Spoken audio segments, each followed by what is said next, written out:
Au lendemain d'une blague faite par Stéphane Guillon dans Quelle époque, l'humoriste a été appelé par Éric Dupond-Moretti, touché par ses plaisanteries, en personne. Le ministre de la Justice était très en colère. À peine le temps de faire une pause qu'il retournera prochainement sur les routes. Stéphane Guillon remplissait La Cigale, le 10 février, et se produira lors de nouvelles dates parisiennes au théâtre Tristan Bernard, en mars et avril prochains. Avec son spectacle éponyme, l'humoriste décortique l'actualité de ces 18 derniers mois. Nombreuses sont donc les personnalités médiatiques à passer sous sa loupe.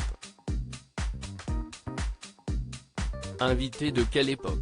Le week-end dernier, l'ancien chroniqueur de Salut les Terriens a dressé le portrait d'Éric Dupond-Moretti, à sa façon.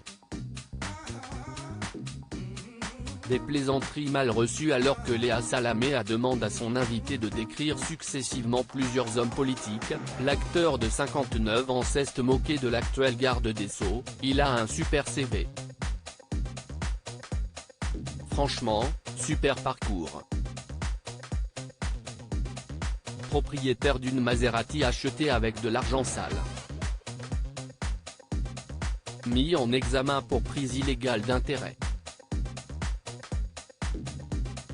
Moretti à la justice. Pourquoi pas Jean-Luc Lahaye à la petite enfance, a-t-il lancé avec humour dans la séquence à voir ci-dessus. À ce moment-là, le comédien était loin de s'imaginer que le ministre de la Justice française allait l'appeler. Et pourtant, il a bien eu le droit à un coup de fil au beau milieu de son dimanche après-midi, pour se faire morigéner, corriger, sermonner et tancer. Un quart d'heure de grosse engueulade, l'appel avait tout l'air d'un monologue, comme le détaille Stéphane Guillon dans une vidéo publiée ce mardi matin sur son compte Twitter. J'ai eu un coup de téléphone d'Éric Dupond-Moretti, qui m'a passé un savon suite à la blague que j'ai faite chez Léa Salamé sur sa Maserati. Il était furieux, il m'a sacrément engueulé. Un quart d'heure vraiment de grosse engueulade. Fait-il d'abord savoir avant de révéler la remarque qu'il aurait voulu lui glisser. J'ai failli lui dire que c'était un peu too much quand même un ministre qui appelle un humoriste. Mais j'ai fermé ma bouche parce qu'il était vraiment très énervé, indique le chroniqueur radio qui se permet une indiscrétion.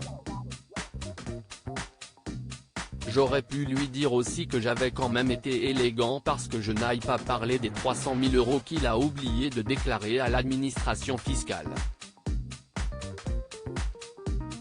Je n'ai rien dit là-dessus. Si est-ce qu'une faute d'étourderie, plaisante-t-il. Le politicien a terminé son échange d'un aller faire rire chez Hanouna. Des propos d'une violence telle que le trublion a préféré raccrocher sans un mot. Quand le ministre de la Justice, le garde des Sceaux, t'appelle en personne sur ton portable un dimanche après-midi, pour te morigéner, te corriger, te sermonner, te tancer. Hashtag Dupond-Moretti pic.twitter. Comme NVNAV 369 oué, Stéphane Guillon @Stéphane Guillon, février 28, 2023. À lire aussi. C'était hyper émouvant. Stéphane Guillon se souvient d'une anecdote hilarante avec Jean-Paul Belmondo dans C'est à vous.